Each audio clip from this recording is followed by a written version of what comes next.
Beastbound Dominion was a mobile collectible RPG built around summoning creatures, forming teams, climbing towers, and challenging raids. It briefly attracted attention for its heavy use of artificial intelligence, then collapsed under its own cruelty. The monetization was aggressive, the difficulty was merciless, materials were scarce, and raising a single summon demanded absurd patience. There were so many creatures that players joked the AI invented a new one every time a scroll was opened.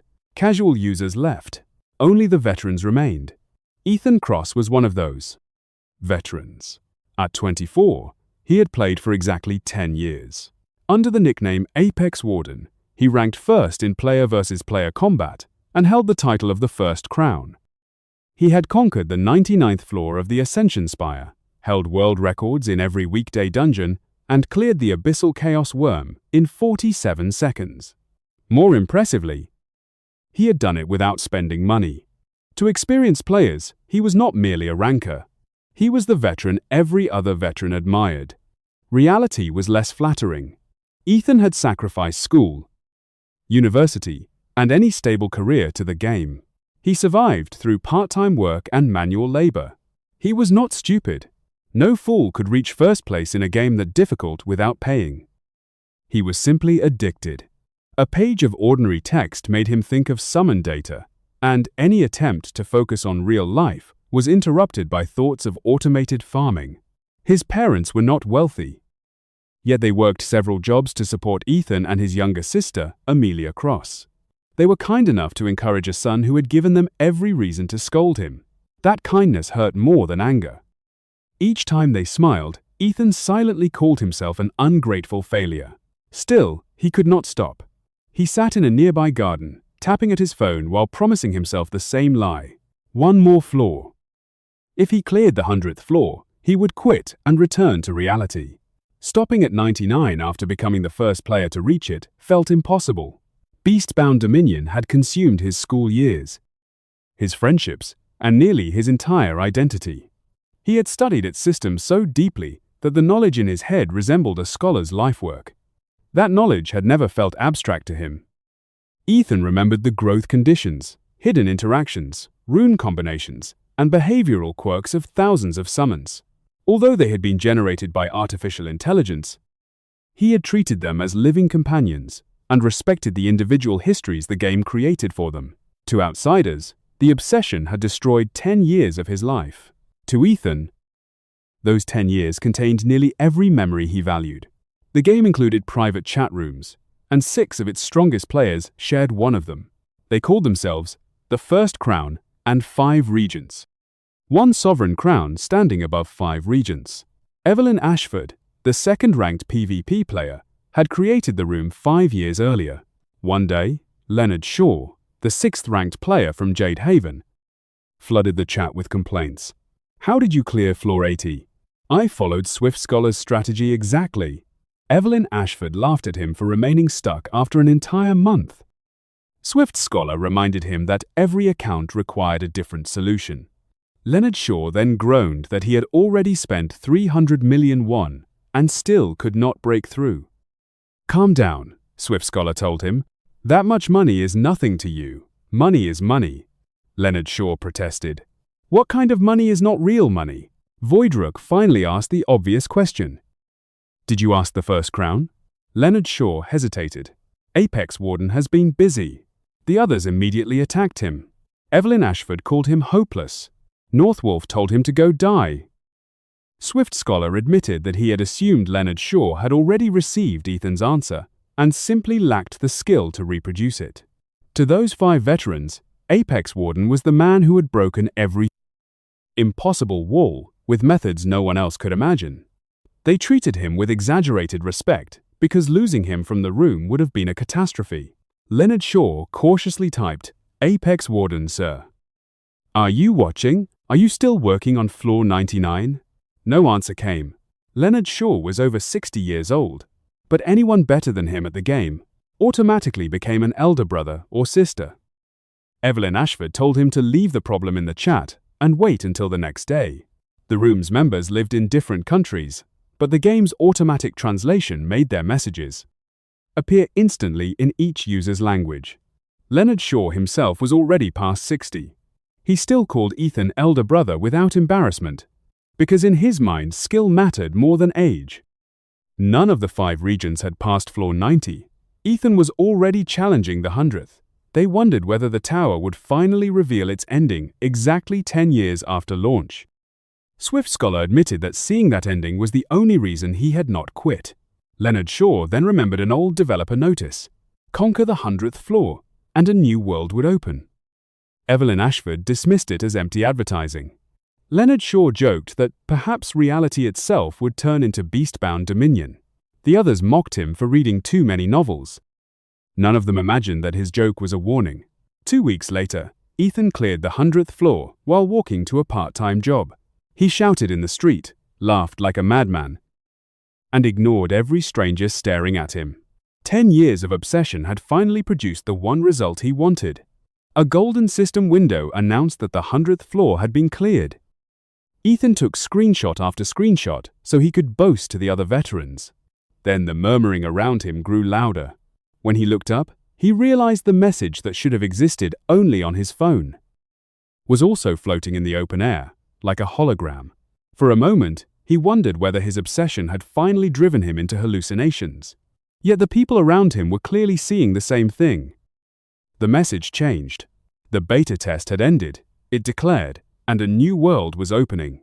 At that exact moment, familiar red sheets of paper began falling from the sky like rain. They were lesser summoning scrolls, items capable of randomly summoning monsters from F rank through D rank. One scroll was descending toward every human being. Ethan froze, unable to understand what he was seeing. Then a deafening truck horn tore through the air. Through the windshield, he saw the driver's panicked face. He tried to move aside, but his body reacted too slowly. The truck struck him with a crushing impact. As his consciousness disappeared, Ethan cursed bitterly. From beginning to end, his life had unquestionably been ruined by Beastbound Dominion. After the accident, Ethan Cross remained unconscious for a long time. He dreamed of running across a vast plain with his summons.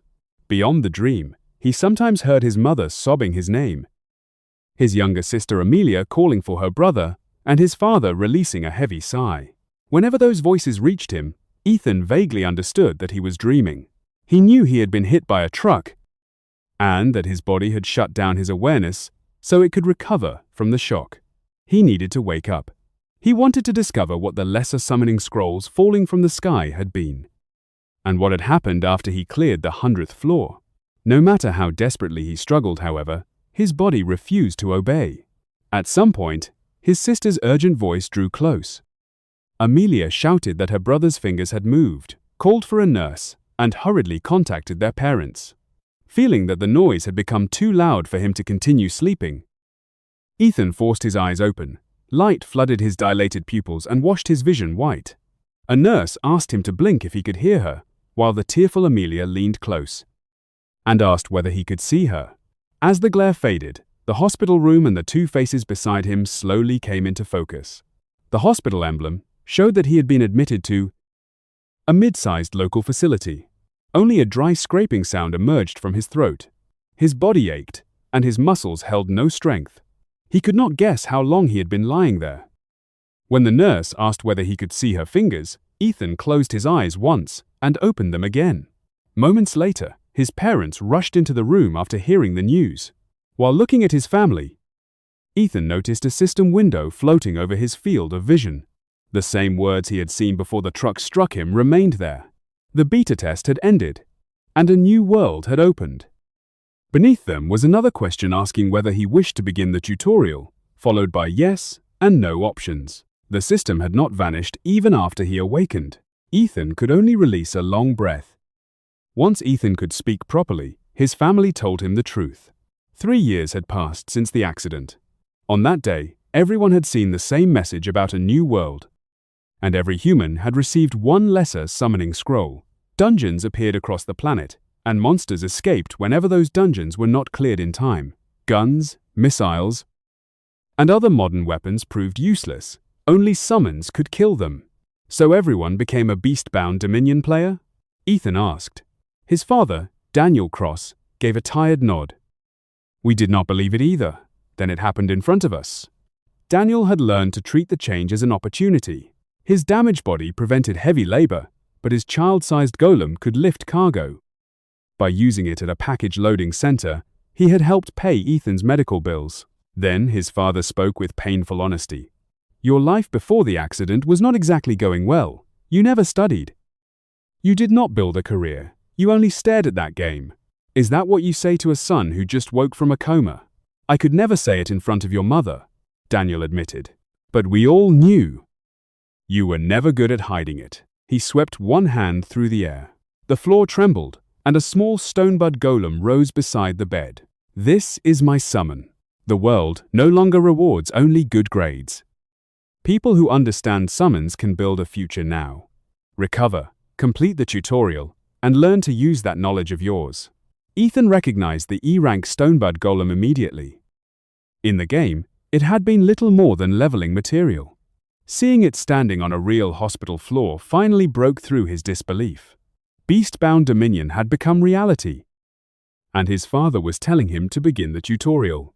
After resting for one more day, Ethan Cross completed the discharge process despite his doctor's objections. He had no intention of remaining in bed. He wanted to investigate the transformed world as quickly as possible and deal with the tutorial window that continued flashing before his eyes. He wondered what would happen if he selected no, but he never seriously considered doing it. No matter how well he knew the game, reality could contain differences, so it was safer to confirm everything from the beginning. The long hospitalization had weakened him so badly that merely walking home left him short of breath and made his muscles tremble. Still, he could not stay in bed forever. The password to the family's small, aging apartment building was unchanged from 3 years earlier. Unlike his younger sister, who had entered a good university and lived in a dormitory, Ethan had remained in his parents' home even before the accident because moving out would have cost money. No one was there when he arrived. His parents would not return until late. After finishing their respective jobs, the empty home left a bitter feeling in his chest. His family had never been comfortable financially, and he could only imagine how much they had suffered while paying 3 years of hospital bills. Ethan clenched his fist. If this world truly followed the game he knew, the 10 years that had seemed wasted might finally reward him. Perhaps he could transform a decade of being an ungrateful son into something that repaid his parents many times over. He immediately turned on the computer and began searching for information. The internet confirmed that everything his father had said was true. There were articles about Westreach's 10th-ranked player clearing a dungeon with an A-rank summon. Reports lamenting Westreach's permanent position at the bottom of the International League, and news that universities had established departments devoted to summoning creatures. Every headline in the world seemed to revolve around summons. Then one title caught his attention. Where is Westreach's ApexWarden? He could not ignore an article bearing his own nickname. It explained that International League results determined the benefits each nation received, and that the Republic of Westreach had once again fallen near the bottom. Evelyn Ashford, the top-ranked player in the Albion Crownlands, had stated that Westreach possessed an extraordinary player named ApexWarden, and that she herself had learned a great deal from him. Dawnshaw's #1 player, Julian Reed, had also insisted that Westreach needed to find ApexWarden immediately. According to him, locating Ethan was essential not only for Westreach, but for all humanity, which still needed to climb the Ascension Spire. He had even declared that humanity might have no future if ApexWarden could not be found. Ethan stared at the article in disbelief. The people being quoted were the veterans he had known. Apparently, Swift Scholar's real name was Julian Reed. The title, The First Crown and 5 Regents, had always sounded childish and embarrassing, but the people behind it had spent nearly 5 years playing beside him and had become genuine friends. PvP, raids, dungeons, the Ascension Spire, runes, the Fusion Hall, and the Ascension Forge had all been recreated in reality. The change could only be described as a divine prank. For Ethan, the disaster was also an opportunity. Beastbound Dominion had been his entire life. Even after 3 years of unconsciousness, The information he had memorized about countless summons and systems remained perfectly clear. If he used that knowledge properly, he might be able to overturn his entire life. He looked once more at the tutorial window. He possessed no runes and no summons. He had nothing at all. Still, his confidence remained firm. He might be uncertain about everything else, but in this game, he knew he could reach the top of the world. Ethan said, "Yes," selected the option, and began the tutorial. A brilliant interface filled his vision and explained the controls. Saying, "Status" would display player information. Saying, "Summon information" would reveal the list of creatures he had tamed. Summoning scrolls and items would show his scrolls, materials, and runes. The system then announced his first day of attendance and awarded him one lesser summoning scroll. When instructed to open the summoning scroll window, Ethan obeyed. It displayed two lesser summoning scrolls, the one he had received on the day of the accident and the one granted as a login reward. Following the system's directions, he reached forward. Two red scrolls became tangible beneath his fingers. The tutorial explained that tearing a scroll would allow him to tame a randomly selected summon. It warned that a slight vibration might occur and recommended using the scroll outdoors. Even the player once called the First Crown could not avoid tension before his first summon. If he began with something useless, like a stonebud golem, his entire growth plan could be delayed. Following the system's recommendation, he left the apartment and hoped for a creature that could at least carry him through the early stages. After walking for some time, Ethan reached a secluded clearing beside a mountain trail. A cold breeze raised goosebumps along his arms. He still found it difficult to believe that the world had become the game he knew. The original Beastbound Dominion application had vanished completely, as though it had never existed. Clearing the 100th floor of the Ascension Spire seemed to have triggered the transformation, but he had no way to know why. The situation felt like an impossibly elaborate hidden camera prank, and part of him wondered whether he was hallucinating from the after effects of the accident. Yet, the wind touching his skin and the earth beneath his feet insisted that this was reality. Ethan swallowed and removed the two lesser summoning scrolls from his pocket. During the previous 10 years, he had used thousands upon thousands of identical items. In a way, his father had been right. His future had already been hopeless. Perhaps it was not unreasonable for a world to appear in which all of his knowledge finally had value. To make that possibility real, however, he needed a useful first summon. A lesser summoning scroll had a 94% chance of producing an F-rank creature, a 5% chance of producing an E-rank, and a 1% chance of producing a D rank. Those atrocious rates were one of the main reasons the game had been condemned for its murderous difficulty and dependence on luck. Hoping for at least an E rank, Ethan boldly tore the first scroll. Lightning-like energy crashed over the ripped paper, startling him into stepping backward. The system announced that Ethan Cross had used a lesser summoning scroll and acquired a Gale sprite. The rank displayed beside it, however, shown in platinum letters, X. It was not part of any ranking system Ethan knew. Beastbound Dominion normally divided its creatures into 7 grades: F, E, D, C, B, A, and S. An S rank appeared with odds comparable to winning the lottery, and Ethan had drawn one only once in 10 years. Among the 5 regents, Evelyn Ashford had also obtained an S rank. A rank summons became attainable only for veterans with many years of play, and during the first 3 years after launch they had been nearly impossible to obtain. In the current real world, the strongest creature anyone could reasonably draw was probably a B rank, which appeared from a greater summoning scroll at a 1% rate. Receiving an EX rank from a lesser summoning scroll defied every known rule. A girl no larger than Ethan's forearm appeared in the fading light. She wore a pale green dress, carried a tiny wand, and had 2 translucent wings. After one long stretch, she looked around and gasped, "Wait, I was summoned? I was really summoned?" Ethan stared at the familiar face. "Zephyra?" The fairy froze. "Only ApexWarden calls me that. Who are you?" "You just answered your own question." Her eyes widened. "No way. You are ApexWarden?" Zephyra had once been an ordinary E-rank Gale sprite, a support summon that carried Ethan through the earliest stage of the game. 1 year after launch, she vanished during a balance patch. The developers claimed an abnormal balance-breaking effect had been detected and blamed the game's autonomous artificial intelligence. They offered no compensation for the summon he had spent a year raising. Ethan had been furious, though he also knew why she had been removed. With the right runes, her weak-looking skill became absurdly powerful. Zephyra flew into his chest and burst into tears. "ApexWarden, do you know how long I waited? They dragged me into a strange place and locked me there. I could not leave. I could not even call you." Her tears soaked his shirt.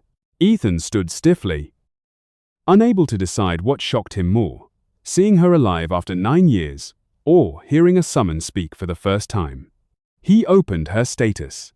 Zephyra was level 1, with every basic attribute set to 1. Her rank was listed as EX, followed by the note Quarantine Classification. The system explained that she had been isolated because her abilities could break game balance under specific conditions.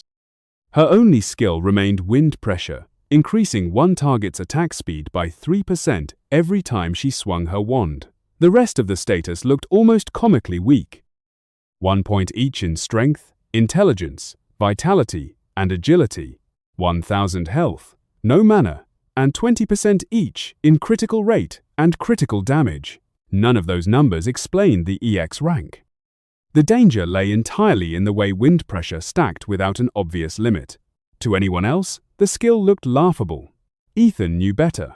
Zephyra's own attack speed increased as she leveled, and swift runes could push it even further. Every swing added another stack.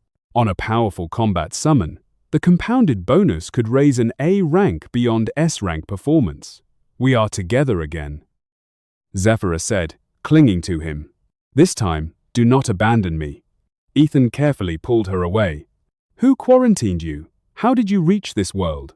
She opened her mouth, then cried out and grabbed her head. A restriction was blocking the answer. All she could say was that she had been imprisoned with other isolated beings. She had not seen them directly, but she sensed roughly 10. That number matched the summons deleted from Ethan's old account after being labeled bugs. Zephyra was probably not the only one reclassified as EX rank. She explained that whenever Ethan tore a scroll, the quarantine summons appeared to receive a chance to answer. Because she had originally been E rank, she could respond to a lesser scroll. The others might require scrolls matching their former grades. Why Ethan alone possessed that connection remained unknown, though clearing the 100th floor was the obvious possibility. He tore the second scroll. This time, an F-rank bristleback ape appeared. The ordinary result proved that an EX rank was never guaranteed. Recovering all 10 quarantine summons would require an enormous number of attempts. The gorilla lowered itself before him, as though swearing loyalty. Ethan told Zephyra, "Stop calling me ApexWarden. Use Ethan." Why? The 5 regents had spent 3 years spreading his old nickname across the world. Ethan possessed unmatched knowledge, but every active player now held a 3-year lead over him. Revealing himself before he regained enough strength would invite attention, envy, and danger. Zephyra reluctantly agreed. Then she brightened and asked whether they would climb the Ascension Spire again. She remembered reaching the 10th floor before her disappearance. "I cleared the 100th floor," Ethan said. "What? That impossible tower?" "In the game, reality may be different." He reminded her that at level 1, without runes, she could barely handle the first floor. When he asked her to lead him to the fusion hall so the bristleback ape could be used as material, Zephyra blinked. "How would I know? This is your world. You should guide me." Before Ethan could answer, blue light erupted from the ground. The tutorial announced that he had acquired summons and opened a beginner dungeon in the clearing. Ethan stared at the entrance. He had cleared thousands of dungeons on a screen, but this one was real. A Ashfang wolf waited inside, and a real defeat would not end with a retry button. Fear tightened his chest. After 10 seconds of slow breathing, he reminded himself that hiding from the new world would change nothing, and stepped through the gate. His vision went dark for a moment. When it returned, he was standing in an eerie cave filled with the stench of stagnant water. The system explained that dungeon combat required him to form a team from his summons, and that a single team could contain up to 5 creatures. Since he possessed only the Gale Sprite and the Bristleback Ape, a prompt asked whether he wished to assign both to Team 1. Ethan agreed, and Zephyra and the gorilla appeared automatically. Zephyra wrinkled her nose and complained that she could smell a wolf, while the Bristleback Ape released a low growl and prepared for battle. The objective was to kill the starving Ashfang wolf prowling nearby and escape the cave.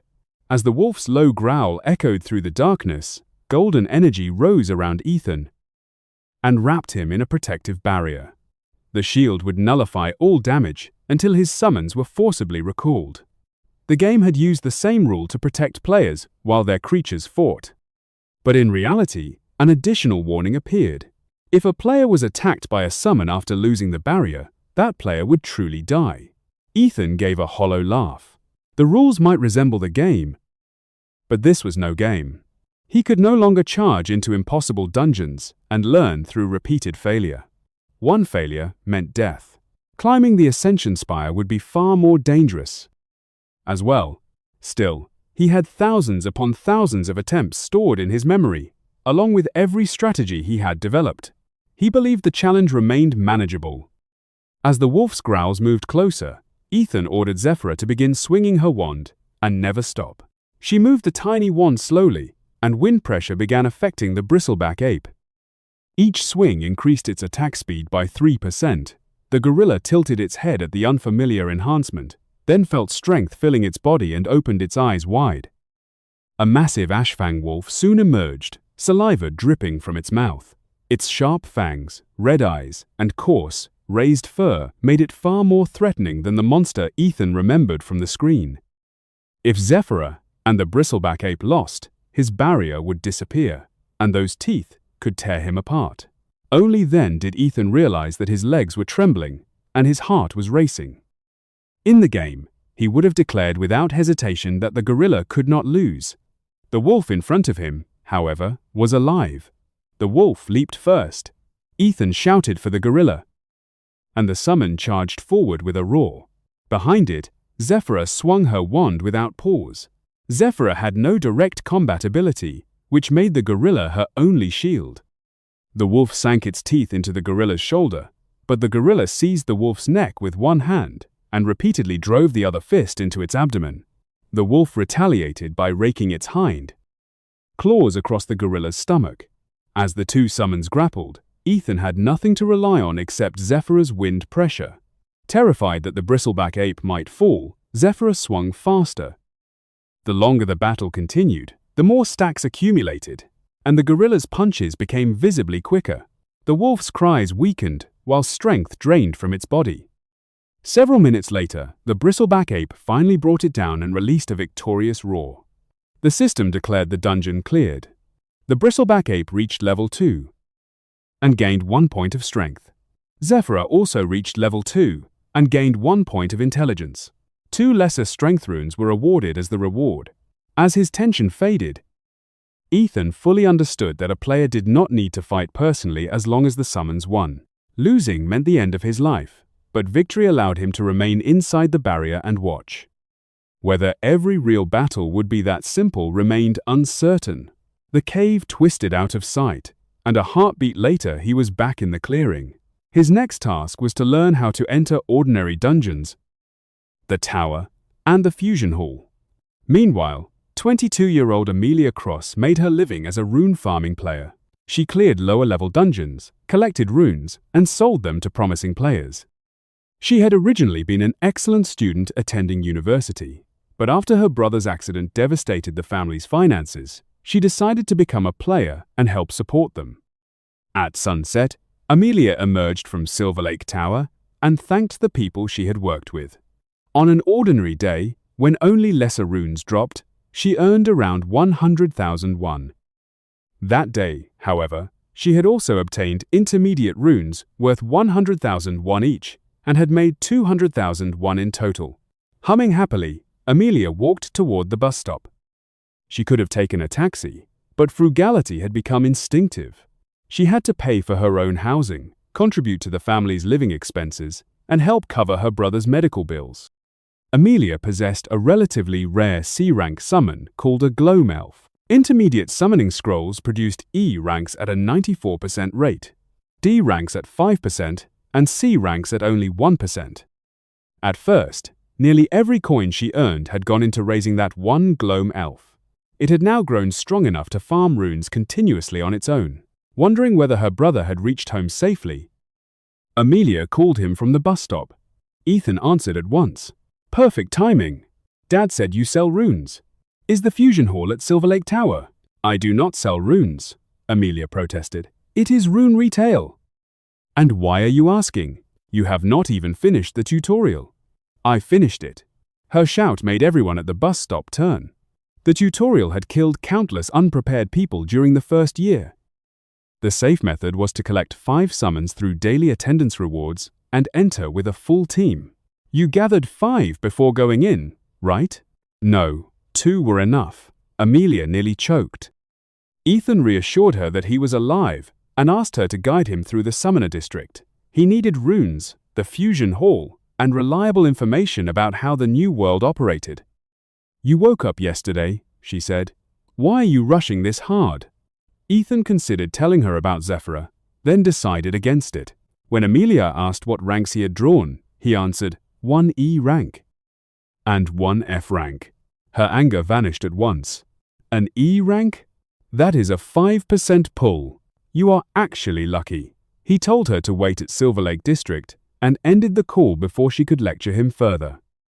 Amelia stared at the screen, wondering whether her brother had always been this reckless. 3 years earlier, Ascension spires had appeared across the world. The Republic of Westreach received 2, Dawnshore 4, the Columbia Federation 13, and Grand Cathay 57. The strongest theory proposed roughly 1 tower for every 25 million people, which also explained why Sanctum Enclave, Azure Principality, Golden Harbor, and other small territories received none. In Westreach, Silver Lake Tower and Seabreeze Tower became the 2 centers of the new system. Their former occupants were forced out overnight, triggering lawsuits and real estate disputes that no owner or disaster agency could resolve. Summoner districts grew around them, gathering dungeons, raids, rune facilities, the Fusion Hall, and the Ascension Forge into one crowded district. Property values climbed even higher, and the surrounding neighborhoods changed to serve the constant flow of players. When Ethan stepped off the bus in Silver Lake District, Amelia waited with her arms crossed. Why tonight? This could wait until tomorrow. I already lost 3 years. I am not giving away another day. He offered to pay her later for the guidance. Amelia laughed and reminded him that she earned more than he did. When Ethan said he might become the best player in the world, she rolled her eyes. Everyone dreamed of becoming Evelyn Ashford or Voidrook at first. Most eventually quit or settled into farming because summon draws depended too heavily on luck. Those 2 are real geniuses, Amelia said. Anyone who works in this field knows it. Ethan had to fight back a smile. Evelyn Ashford and Voidrook had once waited days for a single hint from him. More important, he already possessed an EX rank summon. He let his sister keep lecturing and simply said, then show me around. Beastbound Dominion used 5 tiers of scroll: Lesser, Intermediate, Greater, Supreme, and Ultimate. Lesser scrolls produced F ranks 94% of the time, E ranks 5%, and D ranks 1%. Each higher tier shifted all 3 possible results upward by 1 grade. Intermediate scrolls therefore reached C rank at 1%, Greater scrolls reached B, Supreme scrolls reached A, and Ultimate scrolls alone offered a 1% chance of S rank. Ethan had obtained only 10 Ultimate scrolls in an entire decade, proof of how rare top-grade summons truly were. Ethan refused to rush. He would rebuild 1 step at a time, starting with Zephyra. Once her speed and intelligence were properly developed, her stacking wind pressure could turn an ordinary frontline summon into something far beyond its rank. The same ability had once been strong enough for the game's AI to quarantine her. Under the darkening evening sky, Ethan and Amelia crossed Silver Lake Bridge over Moon Mirror Lake. Amelia again asked what summon he had drawn. When he answered Gale Sprite, she asked to see it. Ethan avoided the request, questioning whether there was any real need. Amelia complained that they were family and that he was refusing to show. Even his summon then called forth her own main creature, the C-rank Gloam Elf. She proudly explained that D ranks were common, while players with C ranks or above were treated almost like nobility. The Gloam Elf inspired little excitement in Ethan. He could not remember ever taking one into a dungeon, though he had used many as experience material at the Fusion Hall. One question did interest him. He greeted the elf and asked whether it could speak Westrechian. Since Zephyra had conversed naturally from the moment she appeared, he wanted to know whether other summons could do the same. The Gloam Elf gave no response. Amelia stared at him and declared that summons did not speak. No talking summon had ever existed. That confirmed that Zephyra was exceptional in another way. The bristleback ape had made animal sounds but had never formed words. Even in the game, no summon had been capable of conversation. Amelia told him to stop joking and show her his own creature. But Ethan changed the subject and promised she could see it later. Complaining that he always did whatever he pleased, Amelia recalled the Gloam Elf and continued walking beside him. When they reached Silver Lake Station, the area looked completely different from Ethan's memory.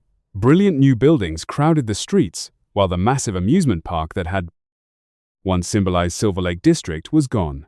Amelia explained that after the corporation lost Silver Lake Tower to the Ascension Spire, it quickly demolished the amusement park. Few people wanted to ride attractions in front of an ominous tower, and the site was needed for the Fusion Hall and various dungeon complexes. Ethan joked that a Ascension Spire requiring people to risk their lives offered far more excitement than any amusement ride. Amelia sharply replied that excitement and gambling one's life were not the same thing. From the corporation's perspective, doing business with the endless stream of players was probably far more profitable than maintaining an amusement park. Ethan entered the Summoner District across from the Ascension Spire. The interior sounded like a gigantic marketplace.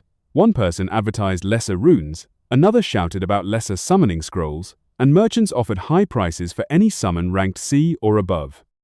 The space resembled the trading market inside the game. Even then, the game had no separate fictional currency, so real money had changed hands. During the early years, the wealthy Leonard Shaw had often bought huge quantities of scrolls and runes there. As the game declined, sellers gradually disappeared. But in reality, countless people were conducting the same kind of trade. Amelia explained that every necessary facility was gathered in the Summoner District and pointed to an information center pamphlet. It listed building locations and instructions, so he could consult it whenever he had questions. She then suggested that a beginner should register at the academy operated by Summoner Authority and learn the fundamentals properly. Ethan refused without hesitation. Most of his questions had already been answered, and he had found the place where he would spend the foreseeable future growing stronger. He thanked Amelia for the guidance and told her to return home first. Amelia worried because her brother, who had only recently awakened, seemed almost possessed by some new purpose. Still, she did not want to stop him when he was showing genuine passion for something for the first time in years. She warned him not to overwork himself and told him to call whenever he needed help. Ethan merely waved one hand as he disappeared into the crowd. After moving to a secluded area, he summoned Zephyra. The moment she cheerfully tried to call his name, he wrapped both hands around her tiny body and covered her mouth with his thumb. He ordered her never to speak when summoned around other people. Zephyra did not understand why, but she nodded. The world believed that talking summons did not exist. The instant she opened her mouth, unimaginable attention would fall on them. Ethan disliked public scrutiny and intended to speak with her only inside dungeons for the time being. From that point onward, he needed to run dungeons continuously. The problem was that he possessed no proper runes and only 2 summons, so he required starting capital. His bank account contained only 12,500, one available for withdrawal. Even after an accident, having that little to his name was pathetic. Without employment, income, or collateral, he could not obtain a normal loan, and private lenders charged interest he refused to waste. Returning to part-time work would consume time he needed to close the 3-year gap. Asking his parents was even less acceptable. They had already taken multiple jobs to pay his hospital bills. Borrowing money from them without offering anything in return would be shameless. Ethan reminded himself that he could begin again from nothing. In the game, one of his most famous titles had been Zero Spend Champion. Without anyone's financial help or a single cash purchase, he had maintained first place and earned the name the First Crown. There was no reason he could not do the same in reality. He would begin with the weakest dungeons, collect rewards, use those rewards to open more scrolls, and prioritize Zephyr's growth above everything else. Just as he steadied himself and prepared to stand, his phone chimed. A notification showed that 500,000 won had been deposited into his account, accompanied by a message from his mother. Amelia had told her that he was moving around energetically and trying to accomplish something immediately after waking. She knew his personality would prevent him from asking for spending money first, so she told him to use what she had sent. Tears briefly filled Ethan's eyes. Once again, his family had reached out before he could ask. He silently swore that he would someday give his parents and Amelia a life of comfort. That evening, Ethan Cross did not return home. Pulling all-nighters had been common during his years in the game, and closing a 3-year lead required him to reduce sleep as much as possible. To become the best, his thoughts and actions needed to match that ambition. He spent all the money he had on 3 lesser summoning scrolls and 6 lesser swift runes. Since a complete team contained 5 summons, he first needed to fill the empty slots. He had originally intended to use the bristleback ape as material for Zephyra at the Fusion Hall, but the creature had fought more bravely than expected in the tutorial dungeon, so he decided to keep it for a while. The gorilla seemed to sense its master's thoughts and wore a pitiful expression. But Ethan tried not to become attached. According to the game's setting, summons used as synthesis material did not die. They simply moved somewhere else and waited for a new player's call. After making Zephyra repeat the rule that she must never speak outside a dungeon, Ethan told her to equip all 6 swift runes he had purchased. 4 lesser swift runes increased attack speed by 30%, while a complete set of 6 raised it by 50%. A summon could equip 6 runes, and each rune could be enhanced to level 10. Even runes from the same grade and set could develop differently through secondary attributes such as strength, intelligence, vitality, agility, health, mana, critical chance, and critical damage. Each enhancement improved one or more predetermined attributes. Understanding which unremarkable rune could become valuable after the right upgrades was one reason Ethan had dominated without spending money. He could not yet afford to choose ideal secondary options. But eventually Zephyra needed intelligence and agility above all else. Intelligence strengthened the effect of her skill, while agility increased the speed at which she swung her wand. Once Zephyra equipped all 6 swift runes, the attack speed set bonus became active. Ethan accepted the temporary setup, promising himself that later he would show the world what the true limit of attack speed looked like. Only the remaining team slots needed to be filled. Ethan tore all 3 newly purchased lesser summoning scrolls at once.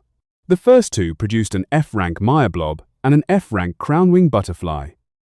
The final scroll summoned an E-rank Venom Scale Lizard. Ethan celebrated inwardly. If Zephyra was counted according to her former E-rank, he had beaten the 5% odds twice in only 5 summons. Better still, the Venom Scale Lizard was efficient even among E-ranks, and offered excellent value for surviving the early game. Along with the Bristleback Ape, it could remain useful for some time. When Ethan extended his hand, the Crownwing Butterfly flew down and settled on his left arm. The Maya Blob crawled toward his feet, carrying such a foul odor that he had no intention of keeping it for long. The Venom Scale Lizard approached more slowly, flicking its tongue. Including Zephyra and the Bristleback Ape, Ethan now possessed 5 creatures and could form a minimum full team. His next steps were clear. He would clear the weakest dungeons, raise his summons levels, use the rewards to open more scrolls, establish a functional composition, and then begin serious rune farming. Since runes served as a summons equipment, owning many varieties allowed a player to switch them according to the situation. The cycle was simple: mine runes, hunt monsters, tear summoning scrolls, and repeat. Each loop would gradually produce stronger summons and better runes. It was the beginning of endless grinding once again. Yet, no RPG existed without repetition, and reality itself was not so different. Success in study or business also came from accumulating the same actions over time. Ethan's first long-term objective was to recover every remaining EX rank summon. The thought of commanding all 10 quarantined creatures in coordinated teams was so overwhelming that even he nearly cursed aloud. If they were reunited, he believed they could sweep aside 5 S-rank opponents and conquer the 100th floor of the Ascension Spire again. The idea filled him with such excitement that he wanted to begin immediately. One practical obstacle remained. How did a person locate and enter a dungeon in reality? In the game, he had simply selected a stage and tapped the screen. Here, he needed to find a physical gate. Searching on his newly activated phone, Ethan discovered an unexpected restriction. Dungeon gates appeared randomly throughout neighborhoods, and their difficulty could be estimated from the amount of energy they released. Possessing a summon, however, did not grant automatic entry. As casualties increased, the government had begun direct regulation. Only people officially registered with Summoner Authority were permitted to enter. Management personnel stood at every gate, and access required authorization. The regulation had been introduced that very year. Registration was not simple. Applicants needed to complete safety education, practical dungeon training, and battle practice, then compete against one another. Ethan understood why the government wanted to control player numbers. If everyone rushed into the same profitable occupation, the rest of society would stop functioning. Still, the process was inconvenient. Ethan called Amelia at once. "Why did you not tell me dungeon entry requires a player license?" Amelia replied that his old license had arrived by registered mail several days earlier, but inactive players were now required to retake the examination. Anyone who had completed at least 10 dungeon activities during the previous year was registered automatically. Ethan had spent those years unconscious, so he had no choice but to apply again. "Can you use that impressive C-rank influence of yours to help me?" he asked. "Do you think I run the authority?" Amelia shot back. Real influence began with the national rankings, and even Westreach's #1 player carried little weight abroad. She sighed that if the missing ApexWarden ever returned, the country might finally rise. Hearing his own nickname from his sister made Ethan end the call faster than usual. At 6 the next morning, he tried to slip out before breakfast, only to find both parents already awake. His father asked where he was going. "Silver Lake District. I am registering as a player." "You were the one who told me to start the tutorial, remember?" Daniel's face brightened. He was relieved to see his son moving with purpose so soon after waking, and declared that the player profession still offered a real future. He even began to summon the Stonebird Golem inside the apartment until Grace Cross stopped him with a sharp warning about the neighbors. Ethan bowed to them. "Thank you for paying the hospital bills, and for everything else." The sudden gratitude left both parents awkward. They told him to eat properly and sleep enough. Ethan joked that, after 3 years of fasting and sleeping, he had reserves to spare. He did not mention that once registration was complete, he intended to work from dawn until after midnight. After the door closed, Grace asked whether they should really allow him to enter such a dangerous profession. She had spent 3 years thanking heaven simply because her son was still breathing. The thought of losing him after his recovery terrified her. Daniel understood, but he had seen the expression on Ethan's face when the Stonebird Golem appeared in the hospital. It was the same fierce concentration their son once gave the mobile game, except now it might finally lead somewhere in the real world. "We cannot live his life for him," he said. "All we can do is support him and make sure he has a home to return to." Grace looked at the closed door and quietly wished for only one thing, that her son would come back safely. Every human had received the qualifications to become a player, but far fewer people pursued the profession than one might expect. Statistically, most chose safety over danger, and a dungeon truly required them to gamble their lives. A player's barrier disappeared the moment all summons were forcibly recalled. If the entire team was defeated inside, the player died as well. Even large rewards and public honor could not make the risk easy to accept. The Republic of Westreach had suffered an especially high dungeon mortality rate during the early transformation. Influenced by fantasy and martial arts novels, many people imagined themselves to be chosen protagonists and pushed far deeper than their abilities allowed. Countless young adults died. Some analysts believed Westreach remained weak in international battles, despite its gaming culture, because it had lost so many talented players in their 20s and 30s during those first disasters. At the registration division of Summoner Authority, a neatly dressed employee welcomed Ethan. By coincidence, that day was the application deadline for the month. Applicants needed identification, one complete team of summons, and a form containing their personal information. After applying, they trained in groups for a fixed period and took a written examination. They then had to pass a practical dungeon test and a competitive player battle. Even after completing every stage, only 50 people per month received the official player title. The limit sounded far stricter than Ethan had expected. Hundreds of people were already gathered in the registration division, and most did not look like true beginners. They appeared to be former players whose qualifications had been cancelled by the new law and who had returned to earn them again. Still, a competitive system would give him a fair opportunity to demonstrate his ability. He was confident he could pass opponents of that level without difficulty. If he failed even this examination, ApexWarden, bearer of the first crown, would have every reason to weep. After submitting his application, he moved to a nearby cafe, searched for more information, and calmly waited for the result. In one corner sat a man with a thick beard and a gloomy appearance. Despite looking almost homeless, he was a fairly well-known summoner in the Republic of Westreach. His name was Marcus Blackwood. He served as a council member of Summoner Authority and as an active examiner. He had raised 3 C-rank summons for more than 2 years, making him a player of considerable ability. Marcus Blackwood drank coffee while reviewing the registration waiting list, then clicked his tongue. He disliked the policy requiring him to select only 50 people from several hundred applicants. The Republic of Westreach remained near the bottom of the International League, and its greatest weakness was the shortage of exceptional talent.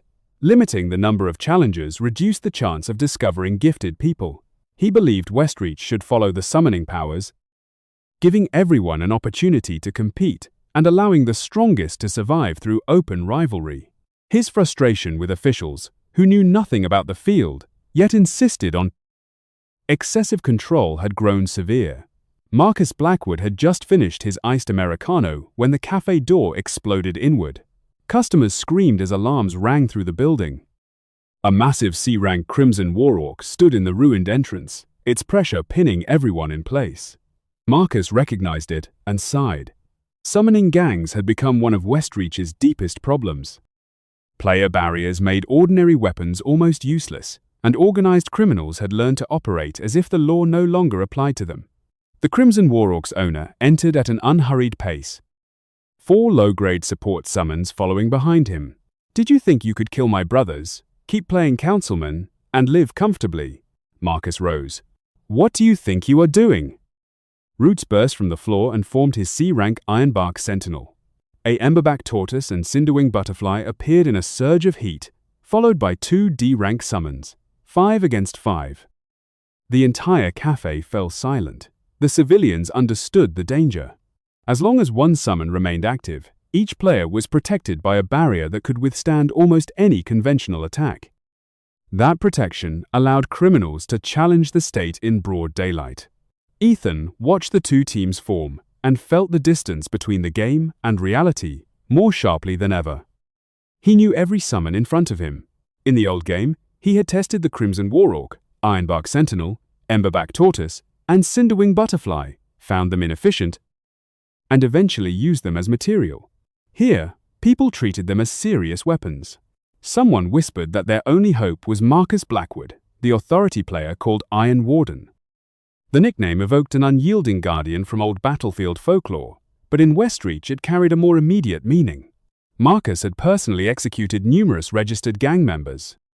Emergency law now treated armed summoning gangs as active combatants, allowing authority players to kill them at the scene. That legal reality explained why the civilians feared the attacker and trusted Iron Warden in equal measure. "Emergency procedure," Marcus shouted. "Everyone summon a creature and activate your barriers." Ethan called Zephyra. She appeared with a bright smile, noticed the crowd, and instantly covered her own mouth with both hands.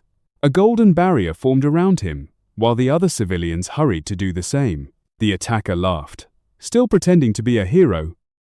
"Iron Warden? Worried I might kill everyone here? You will not have the chance," Marcus answered. "I will kill you first."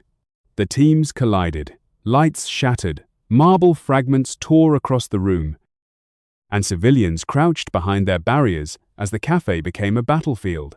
From the corner, Ethan saw the problem almost immediately. Marcus possessed 3 C-rank summons against the enemy's single C-rank. Yet he was losing.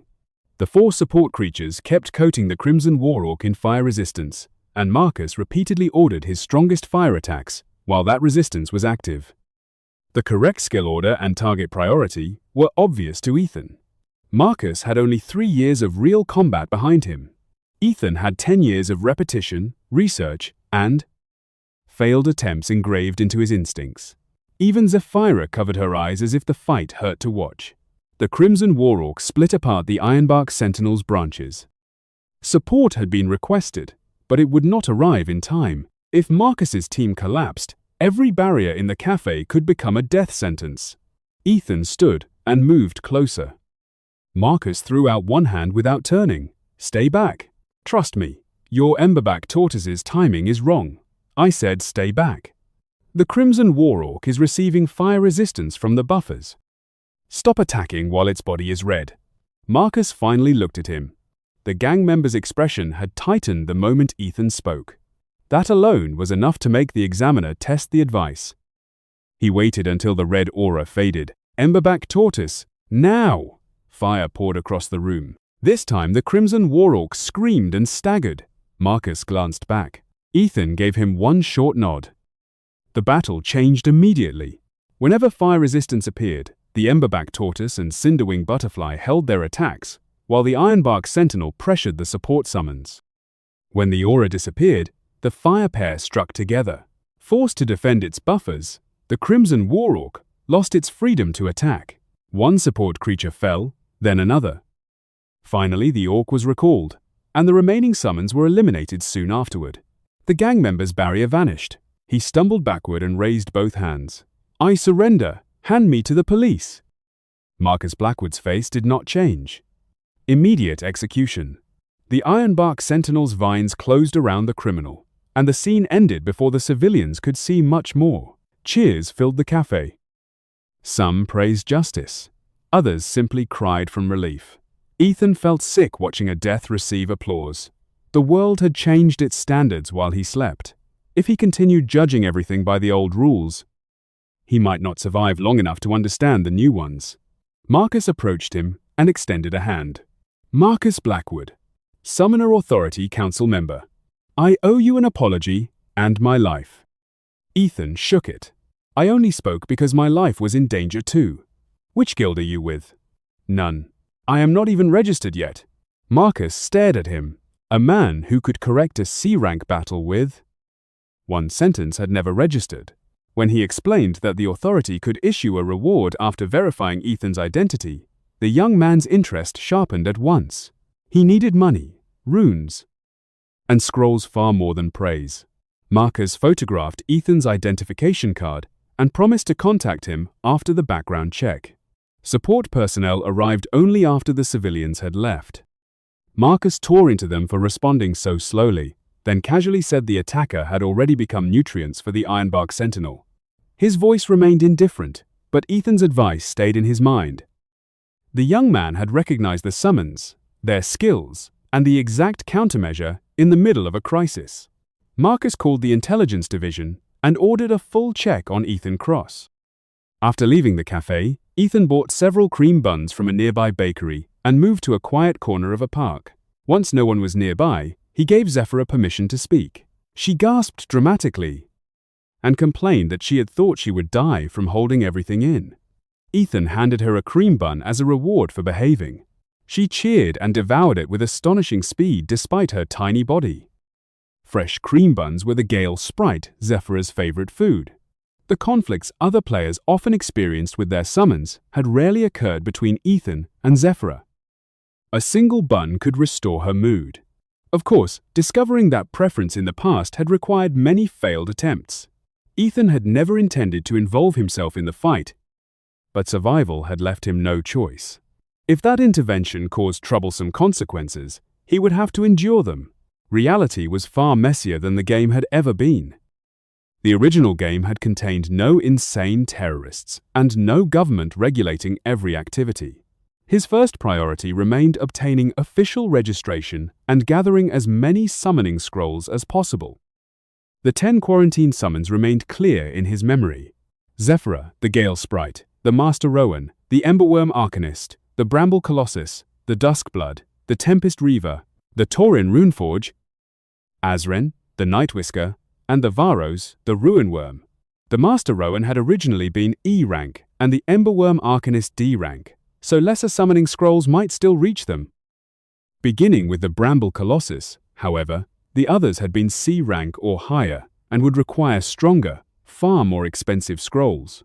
After Zephyra finished her bread and asked what they would do next, Ethan told her that eating meant she now needed to move and began training. No matter how high a summon's rank, it could not become strong without exercise. Zephyra needed to develop her arm muscles so she could swing the wand faster. When he pointed out that her current attack speed would not be enough even for the first floor of the Ascension Spire, she complained that he had given her bread only to trick her into training. Ethan exercised beside her. He repeated squats, running in place, push-ups, and light footwork, while carefully checking the condition of his waist, joints, and muscles. Whatever path he chose, a player's own body needed to be strong. He had to recover the muscle lost during 3 years in bed and rebuild his cardiovascular endurance if he wanted to withstand all-night sessions and prolonged concentration. Physical stamina was a basic qualification for a ranker. Beside him, Zephyra continued swinging her little wand.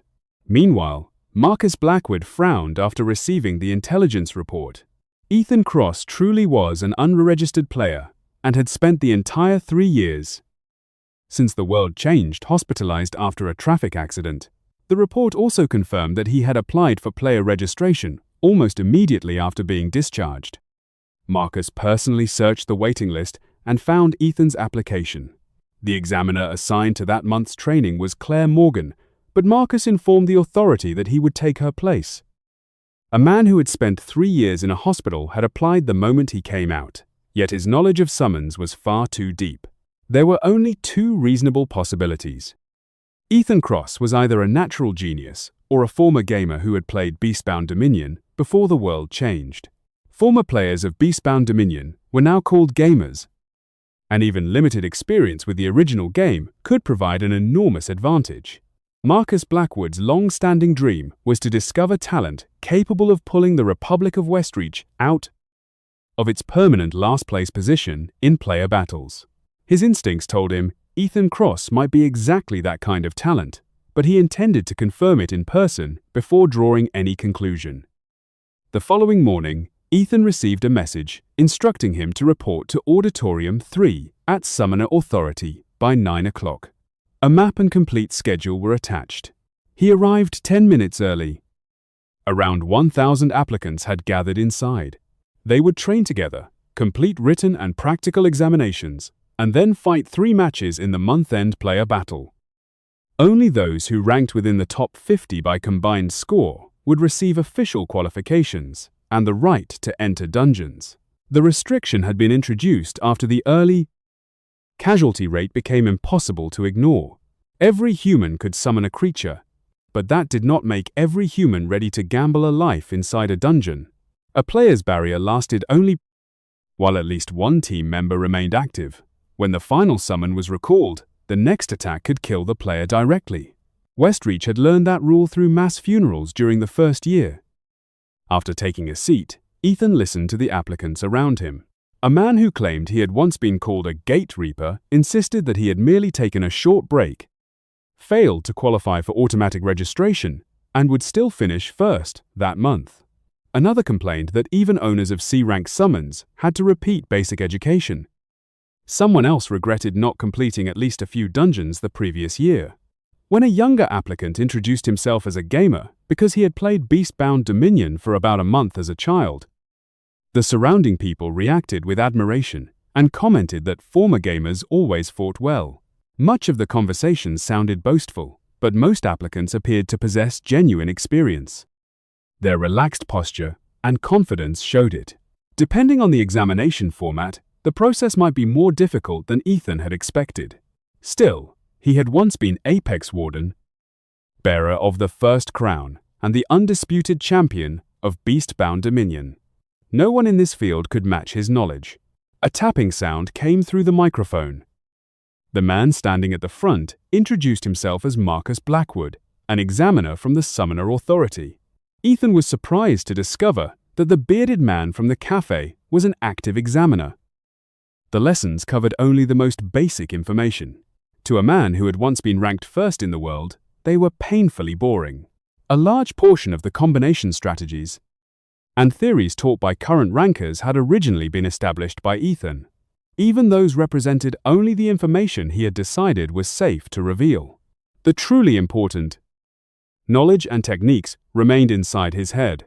There had never been a reason to distribute every secret in a competitive game. After becoming friends with the 5 regents, he had occasionally helped them solve specific obstacles, and nothing more. When the tedious morning session ended and a 1-hour lunch break began, a staff member approached Ethan. The examiner wished to see him briefly. A staff member led Ethan into a waiting room where Marcus Blackwood sat alone. The examiner dismissed the employee, then gave Ethan an awkward smile. "You must have been surprised to see me at the front of the auditorium. I knew you were connected to the authority," Ethan replied. "I did not expect you to be the examiner." Marcus explained that the background check had cleared him of any gang connection and confirmed his application. The reward for the cafe incident could therefore be issued. Before discussing the amount, however, he had one question. "Did you play Beastbound Dominion before the world changed?" Ethan had expected it. Denying everything would be suspicious, but admitting to 10 years would make identifying ApexWarden far too easy. By the game's final days, fewer than 200 active players remained worldwide. After a short pause, he said, "About a year." Casually, Marcus grabbed both his hands. "A full year? You survived that ruined game for a year?" The description stung, but Ethan kept his face still. To Marcus, 1 year was remarkable. Most Westreachian gamers had quit within 6 months, and many of the experienced players who remained had died during the early dungeon disasters. The authority considered anyone stubborn enough to last a year worthy of state-level recruitment. Gamers made up roughly 70% of the world's recognized rankers, even though most had played the original game only briefly. Prior knowledge offered such a strong advantage that the authority treated a genuine 1-year veteran as a strategic national resource. Marcus had no idea the man in front of him was not a 1-year player, but the last great veteran of the game's final era. Marcus offered 2 forms of compensation. The first was immediate registration and a position inside Summoner Authority, an opportunity many applicants would have paid tens of millions to obtain. Ethan barely reacted. "What is the second option?" 5 million won. "That is the highest cash reward I can authorize under the current rules." "I will take the money." Marcus studied him in silence. Ethan had no interest in tying himself to an organization before he understood the new world. 5 million won could become runes and summoning scrolls immediately, while registration was something he intended to earn on his own. The 5 regents who once followed him now possessed national influence. Ethan knew that his own value, once rebuilt, would be greater still. He needed growth, not a desk inside the authority. Marcus tried once more to warn him that registration might take time, but Ethan did not change his answer. The examiner finally promised that the money would be deposited that day. The training continued quickly. Lectures by university professors and professional players were followed by a written examination. The test covered not only the lecture material, but detailed theory from the textbook and was graded comparatively. Afterward, Marcus Blackwood asked the professors about Ethan's answers. They became excited and said they could describe them only as insane. One professor admitted the paper had revealed how narrow his understanding of runes had been. Another said he felt ashamed for always forcing attack speed runes onto summons whose primary feature was attack speed. One professor praised the answer for embodying the teaching of Jadehaven's hero Leonard Shaw. Runes must be combined flexibly, because the strength of a summon is ultimately the strength of its runes. The true origin of that theory was Ethan, who had explained it to Leonard Shaw in their private chat years earlier. The professors did note traces of limited real-world dungeon experience. Several examples and countermeasures in Ethan's answers appeared to describe theoretical situations that would almost never occur in reality. In fact, he had encountered them countless times inside the game. Once told he was a one-year gamer, the professors unanimously concluded that his understanding of summons and runes existed on a completely different level from the other applicants. Properly developed, they believed, he could become a ranker. The more praise they gave, the more anxious Marcus Blackwood became over having his recruitment offer rejected. He began regretting that he had not presented better terms from the start. The practical dungeon examination followed the written test. It took place in the weekday dungeons of the Summoner District. Each day, from Monday through Sunday, offered a dungeon with a different theme and reward. That day's test occurred in the Azure Labyrinth, which dropped polishing materials used to improve rune options.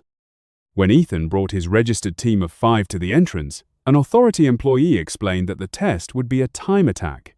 The lower-level Azure Labyrinth contained only slimes and was not difficult, but its paths were complicated.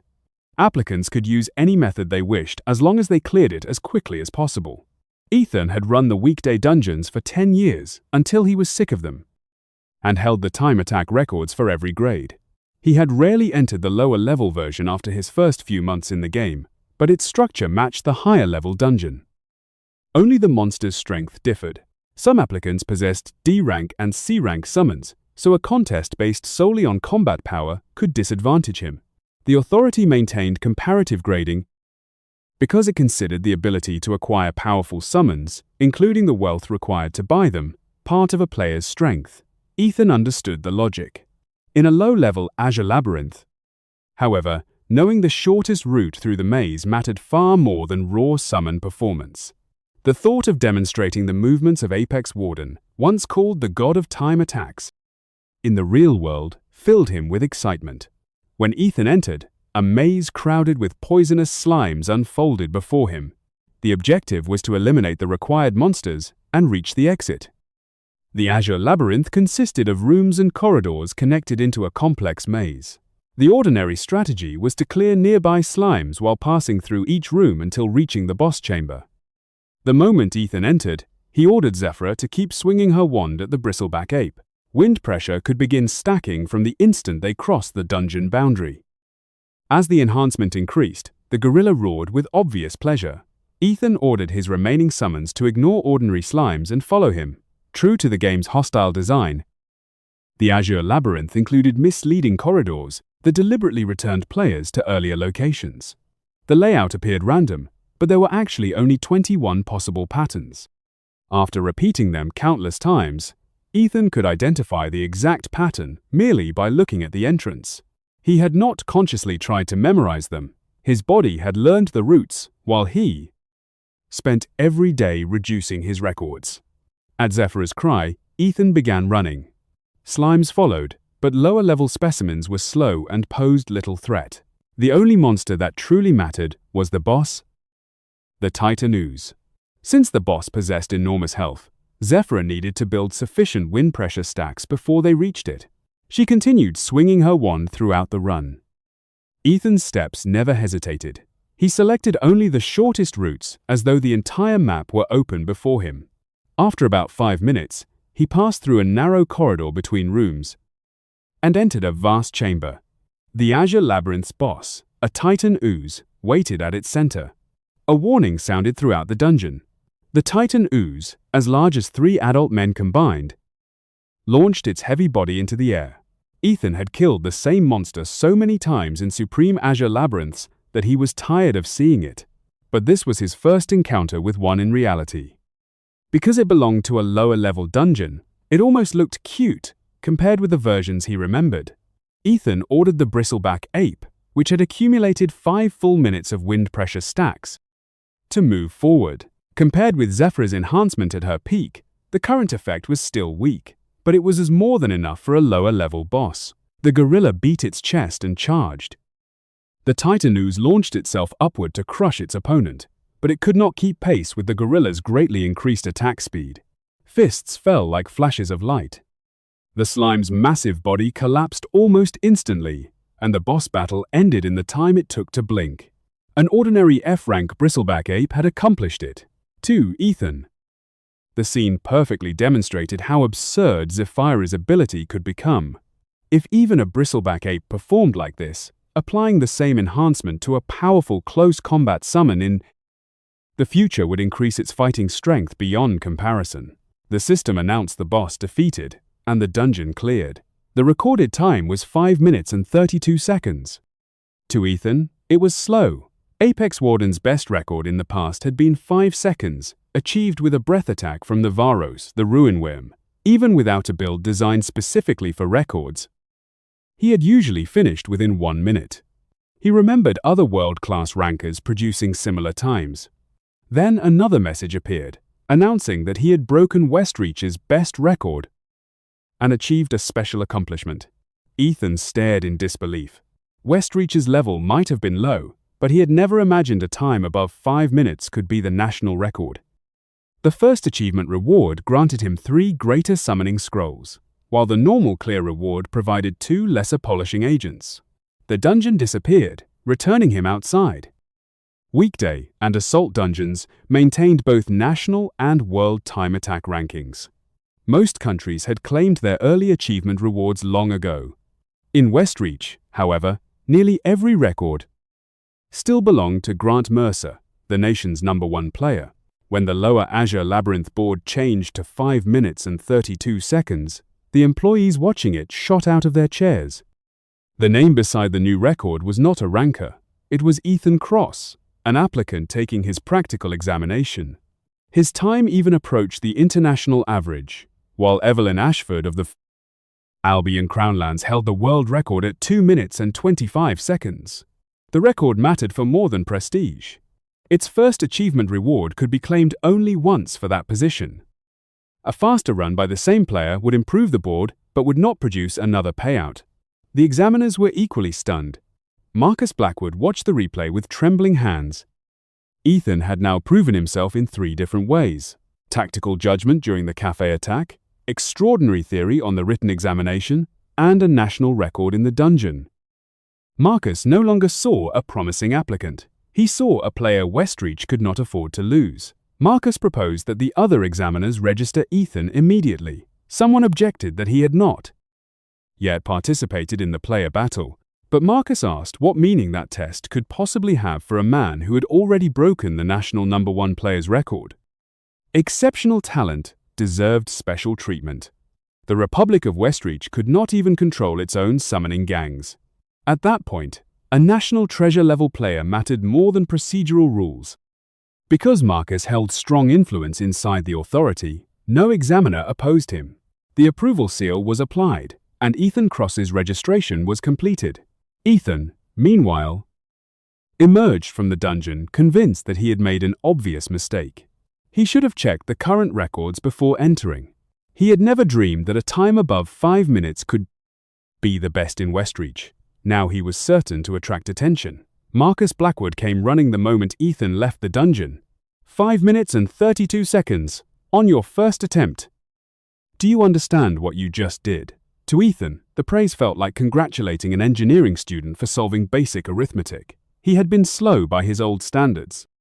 Still, he accepted the official player license Marcus handed him and thanked the examiner for completing the process so quickly. Marcus then asked how he had navigated the Azure Labyrinth. The question immediately changed Ethan's expression. Time attack routes were strategic assets. Nations guarded gamer knowledge because league rankings affected real political and economic rewards, and Ethan had never shared his best methods casually, even in the original game. Countries now guarded gamer strategies like military intelligence. International league placement determined national benefits, so a route that saved even a few seconds could alter access to resources. Ethan's private knowledge covered far more than roots, summon counters, rare synthesis interactions, hidden achievement conditions, and rune configurations that current players had never discovered. "You know that is a rude question, don't you?" Ethan asked. Marcus bowed his head. "I do." "But Westreach is desperate." Marcus sounded sincere. He had paid the cafe reward without tricks and granted Ethan registration as soon as his ability was proven. He appeared ambitious, but not dishonest.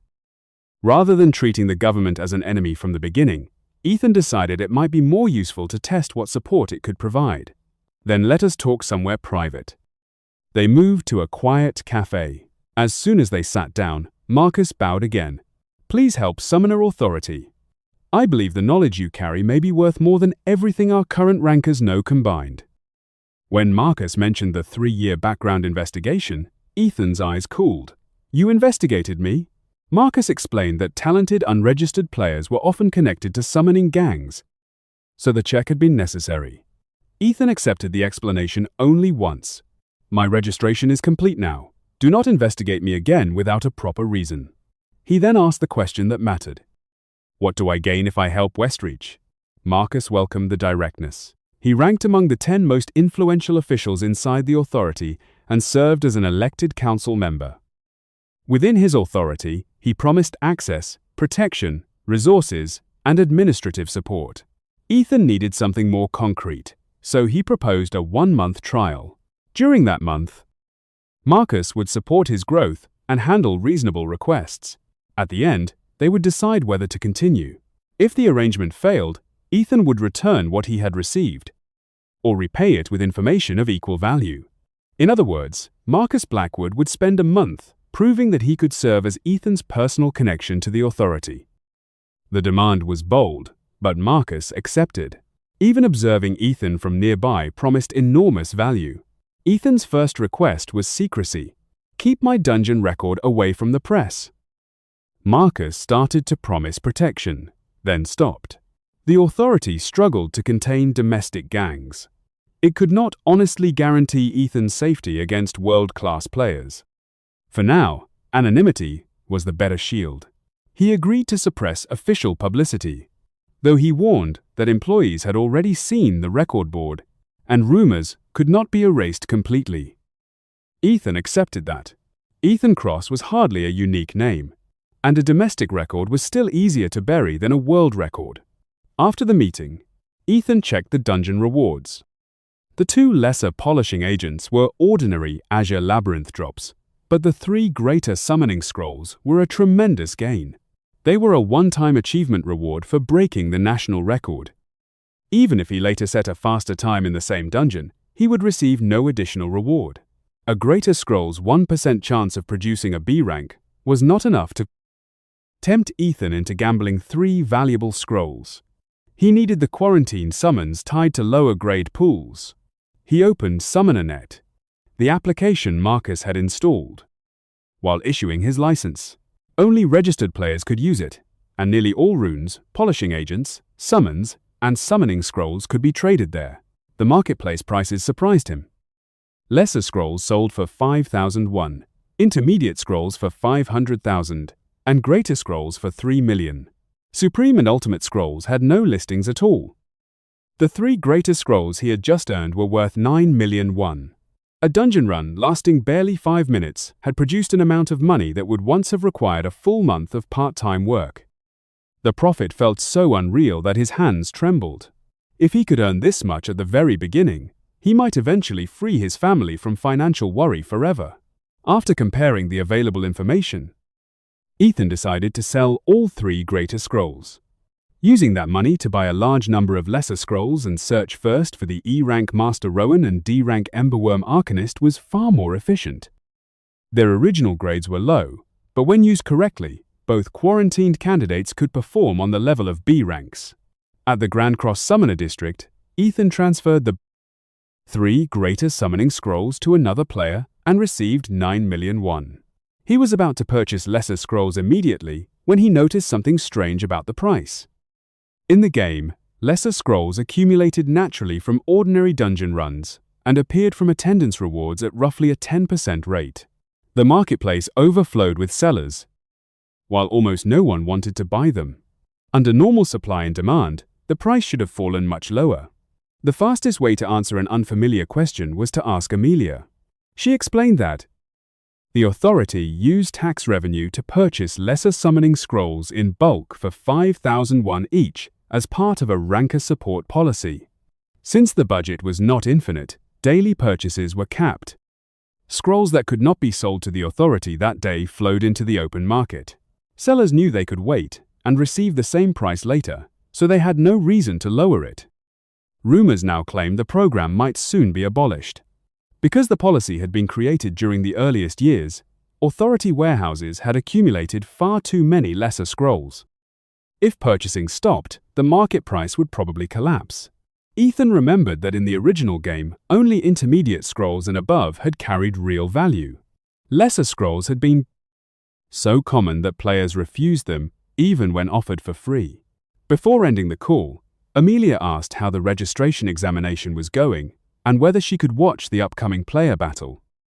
Ethan considered telling her that he had already received special registration, but he did not want to answer endless questions about how he had earned preferential treatment.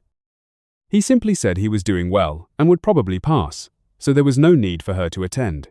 Amelia reacted with surprise and reminded him that the examination was extremely difficult. To Ethan, it had been absurdly easy, but he did not explain that either.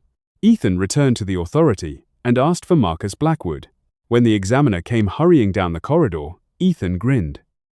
"We only separated a little while ago. Did you miss me already?"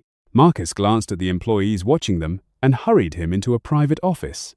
The repeated bows from the staff confirmed that the bearded examiner truly held considerable authority. Once the door closed, Ethan asked, "How many lesser summoning scrolls can the authority give me? I need as many as possible." Marcus frowned. With proper approval, he could arrange a smaller number of intermediate or greater scrolls. Why would anyone with Ethan's talent want the weakest kind? Ethan did not explain the EX rank pool.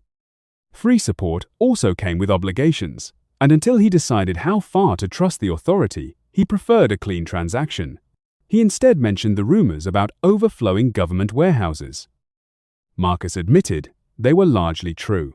Low-grade summons were useful as synthesis material only in the early stages, while nearly 50,000 new lesser scrolls entered the system every day. Supply had long since exceeded demand. "I can arrange a transfer," Marcus said, "but you cannot resell them. The authority records every transaction. I will open every scroll myself." That answer only deepened Marcus's curiosity. Still, public property could not be handed over without justification. As an elected council member, he needed an exchange he could defend. "Give me one piece of information with measurable value. I will price it fairly and pay you in scrolls." Ethan liked the condition. Marcus was willing to help, but he was not reckless. A legitimate trade would protect both of them. The information Ethan offered began with achievement records. First-place dungeon rewards granted 3 greater summoning scrolls, and times were recorded only to the nearest second. Instead of crushing a record at once, players could lower it 1 second at a time. 5 minutes 31, then 5 minutes 30, then 5 minutes 29. Each new holder would receive the first achievement reward, allowing the country to draw far more greater scrolls from the same dungeon. Marcus said the authority already knew the principle and had used it with several rankers. Ethan had expected that. The missing piece was a method reliable enough for many ordinary players to reproduce. "I will sell you a Azure Labyrinth strategy," Ethan said. "Not the route I use today. This one works without memorizing all 21 maze patterns, and it can produce times in the 3-minute range." The method had once been shared among Evelyn Ashford, Swift Scholar, Voidrook, Northwolf, and Leonard Shaw. That was why the Albion Crownlands, Dawnshaw, the Columbia Federation, the Frostmark Union, and Jadehaven held unusually strong Azure Labyrinth records. Marcus leaned forward. "What do you want?" "A continuous supply of lesser scrolls, and 50 greater scrolls, or their market value." 50 greater scrolls were worth 150 million won. Marcus's expression tightened. But Ethan calmly explained that 4 grades of Azure Labyrinth could generate achievement rewards worth several billion. His asking price was cheap by comparison. After confirming that the strategy could be tested immediately, Marcus agreed. If it worked, the authority would transfer 150 million won and provide 10,000 lesser summoning scrolls each day. Ethan smiled. That was the kind of partnership he could use. The private training ground of Summoner Authority was located in Ironwood National Park, on land purchased from a former Columbia Federation military base.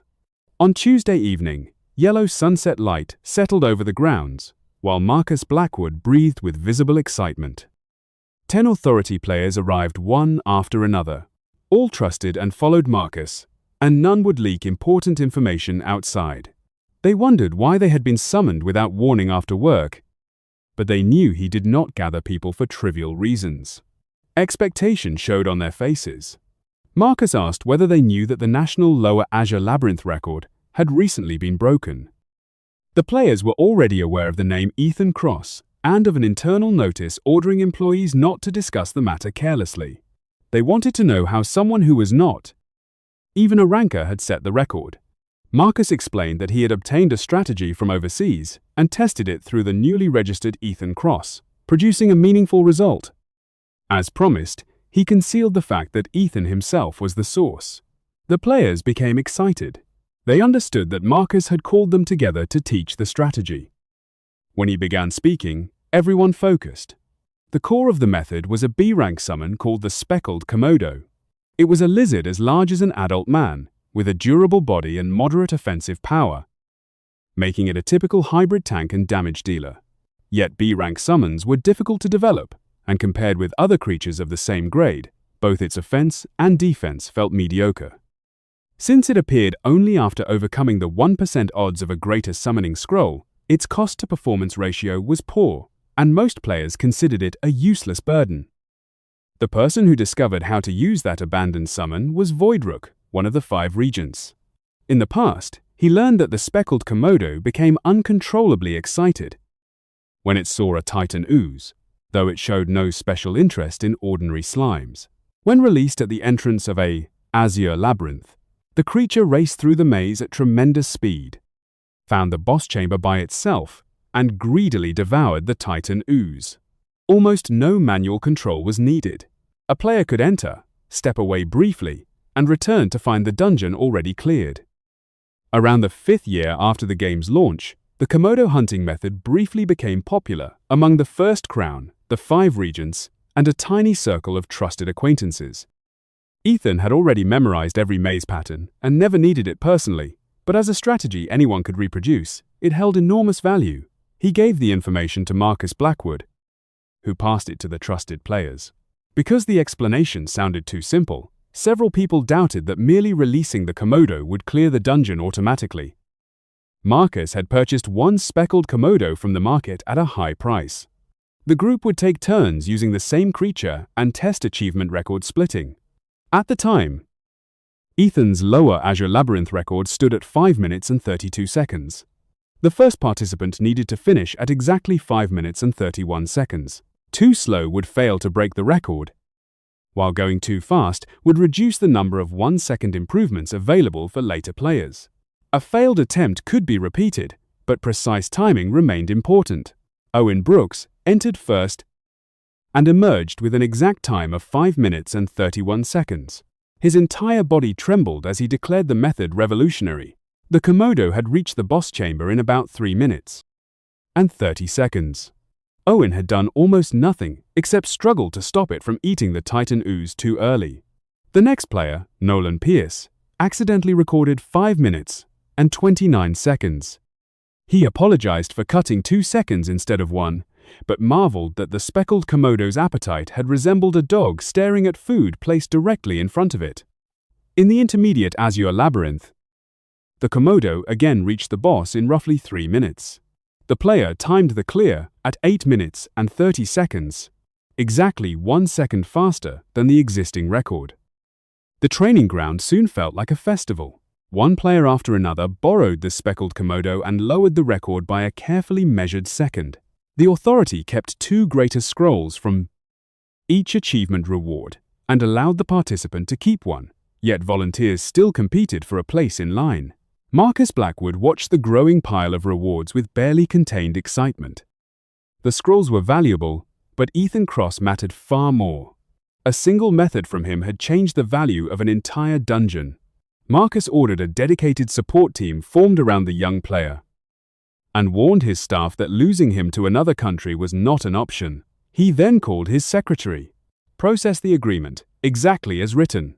150 million won, and 10,000 lesser summoning scrolls every day.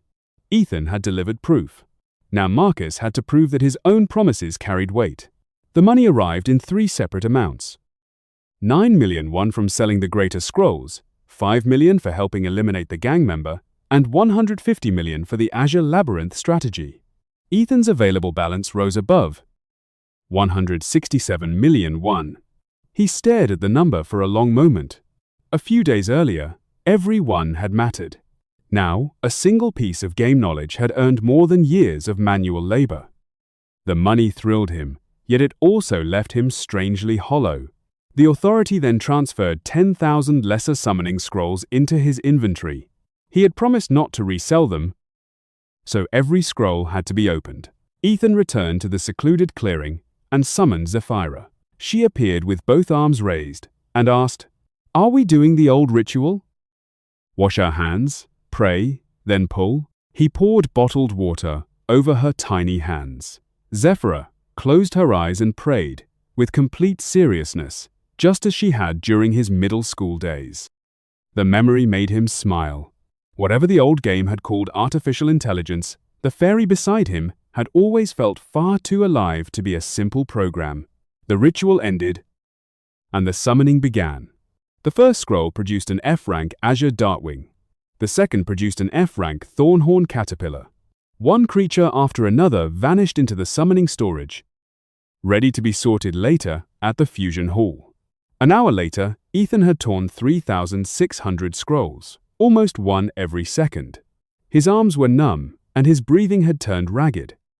He finally dropped his hands and muttered, "I need a break.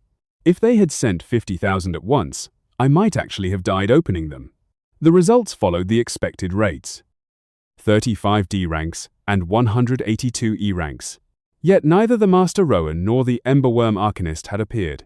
Even D-rank summons sold poorly in the current market, so paying full price for those thousands of lesser scrolls would have been a disaster. Zephyra planted her hands on her hips. "Did you really think an EX rank quarantine summon would appear that easily? You came out on the first scroll? That was a miracle, Ethan. The others might take 10,000. They might take 100,000. She then asked whether he truly understood how summoning worked. His knowledge came from the player's side of the old game. He had never been able to speak with a summon, so there were limits to what even ApexWarden could have known.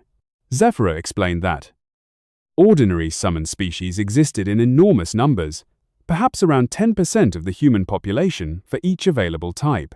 A creature that had appeared only a few hundred times in the species game could now have hundreds of millions of individuals in the real world. A quarantined summon was different. Only one Zephyra existed. The same might be true of every other EX rank being, while Ethan appeared to be the only player capable of reaching them. When she tried to say who had preserved them, or why, the restrictions struck again, and she clutched her head in pain. That explanation changed the scale of the problem. Ethan was not drawing from a small list of species. He was searching for one unique individual hidden inside a pool containing countless ordinary copies. Winning the lottery several times in a row might have been easier. There was one small advantage. A summon already called by another player could not appear again. As more ordinary creatures left the pool, relative chance of reaching a quarantined one would slowly rise. It was still close to impossible.